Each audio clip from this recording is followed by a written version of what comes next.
Bonjour, on se retrouve aujourd'hui dans l'émission Côté court présentée par les élèves de l'option cinéma du lycée Léonard de Vinci de Monistrol-sur-Loire.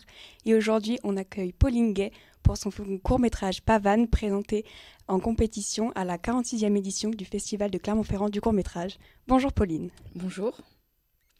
Bonjour Pauline, donc je vais commencer par la première question. Est-ce que le scénario de votre film est tiré de faits réels de votre vie ? Oui, effectivement, c'est un film qui est librement inspiré de la vie, de ma vie et celle de ma mère. Ma mère était ouvrière dans une usine pendant 30 ans. Et au moment où elle est partie à la retraite, moi, je commençais à faire vraiment du cinéma. Et c'est un choix qu'elle n'a pas bien accueilli. Et donc, il y avait chez moi une petite blessure, même une grande, parce que je me demandais toujours si je devais pas changer de métier. Et donc, ça a été le fruit d'une longue réflexion qu'on peut. Et donc, et ça a donné ce film, en fait. Parce que c'est vrai que la question qui m'habite le plus, c'est la question du transfuge. Bon, c'est un mot que j'aime pas trop, je préfère utiliser le mot de transclasse. Mais je trouve que c'était plus intéressant finalement de montrer la vie de ma mère parce que souvent on montre les transfuges, on les montre en exemple et on dit qu'ils sont le fruit d'un mérite, qu'ils sont pleins de volonté. Et moi je crois au contraire que en fait ce qui fait qu'on change de classe sociale, c'est plutôt des conditions, des paramètres externes. Je pense par exemple à Spinoza et la puissance d'agir. Et en fait, je crois que montrer en exemple les gens qui ont réussi à changer de classe, c'est aussi dire que ceux qui sont restés dans leur classe, ils ne le méritent pas. Et c'est pour ça que j'ai pris le parti de montrer plutôt la vie de ma mère plutôt que la mienne.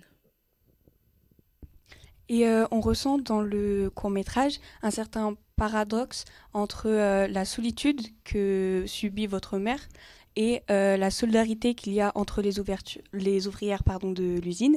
Et je voulais savoir si c'était un parti de vous qui vouliez montrer ça ou pas. Bah, en fait, moi j'allais travailler dans l'usine de ma mère quand j'avais 17 ans et pendant un été.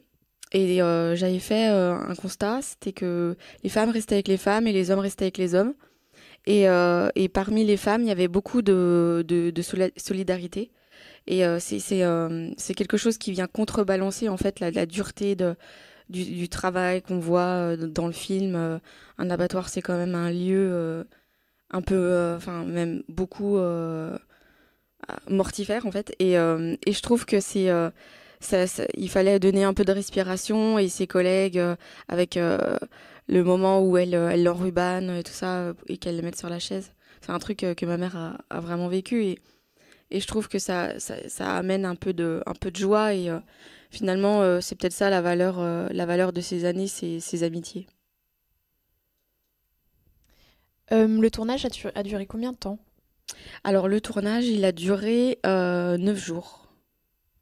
Et c'est quoi qui a été le plus long à tourner dans le film ? Je crois pas qu'on peut parler d'une scène qui serait plus longue à tourner. En revanche, je dirais que la scène du réfectoire, c'est peut-être celle qui nous a pris le plus de temps parce qu'il y avait beaucoup de personnages. C'est un moment où donc les personnages des jeunes, ils parlent de la retraite. Et ça, c'était une scène que j'avais écrite, mais qui était aussi le fruit d'une improvisation, puisque en fait, quand j'ai fait mon casting des ouvrières qui sont de réelles ouvrières, je les ai interviewées et donc j'avais quelques anecdotes que j'ai réinjectées dans le scénario. Et au moment du tournage, j'ai demandé à Corinne, qui elle est une actrice confirmée, de mettre en place une conversation pour qu'elles puissent chacune délivrer leurs témoignages et leurs anecdotes.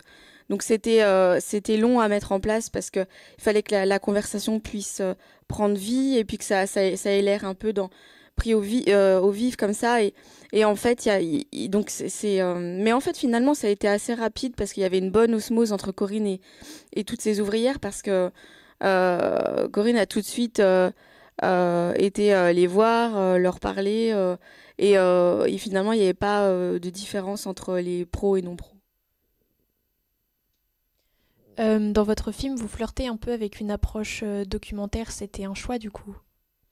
Oui, oui, c'est un choix parce que, en fait, à chaque fois c'est un peu le fruit de ma recherche cinématographique. C'est la limite entre fiction et documentaire. Et à chaque film, en fait, je change mon dispositif pour étudier ça. Donc, cette fois-ci, j'ai des actrices confirmées, mais en même temps, je vais dans un lieu et je prends des images documentaires des ouvrières qui sont en train de travailler.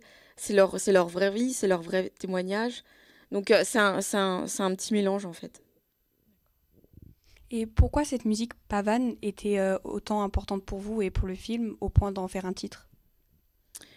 Euh, En fait, pavane, c'est une musique que ma mère aimait bien, qu'elle avait, elle, découvert dans une pub, mais que moi, j'avais découvert en cours de musique. Et je trouvais que c'était un endroit où on pouvait se réunir toutes les deux, symboliquement. Et c'est pour ça que je me suis dit, bah, j'ai envie de mettre cette musique et d'appeler le film comme ça, comme une réconciliation, même si elle n'a pas lieu dans le film. Mais en tout cas, c'est une note d'espoir. Très bien, maintenant on va passer à la rubrique le bon plan. Donc c'est une scène qui nous a beaucoup plu avec Fantine. Et c'est celle-ci avec les éboueurs du coup qui font de la balançoire.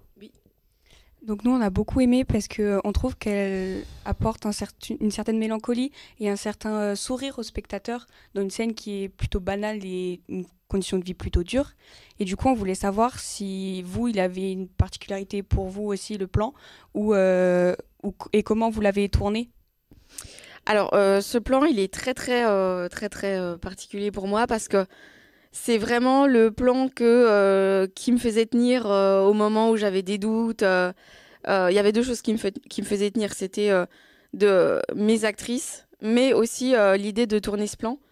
Parce que, en fait, c'était un plan assez difficile à mettre en place techniquement parce que, en fait, la balançoire n'existe pas à cet endroit. Donc, il a fallu la poser là et puis aller convaincre les éboueurs de venir et de faire des allers-retours. Enfin, c'est toute une mise en place assez énorme. Et en plus, il y avait le soleil qui allait arriver. Enfin, donc, tout un tas de choses à gérer. Mais en fait, cette image, elle me plaît parce que je cherchais une image qui soit en fait le symbole du temps qui s'arrête pour Cora, pour ce personnage qui a vécu dans une cadence hyper rythmée tout au long de sa vie. Et j'avais envie aussi d'un moment où quelqu'un s'arrête de travailler et profite d'un instant. Et en plus, la balançoire peut aussi faire penser à l'enfance et à la fille. Et peut-être à ce moment-là aussi, elle pense à sa fille qui s'est peut-être balancée quelques années auparavant. Et donc tout ça faisait que cette image était l'image parfaite pour raconter ce moment-là et aussi montrer une vision du monde qui est en train de changer peut-être un tout petit peu pour cette femme. Eh bien, merci Pauline Gay de nous avoir parlé de votre film Pavane. Quant à nous, on se retrouve bientôt dans un nouvel épisode de Côté Court sur LDV Média, Option Cinéma.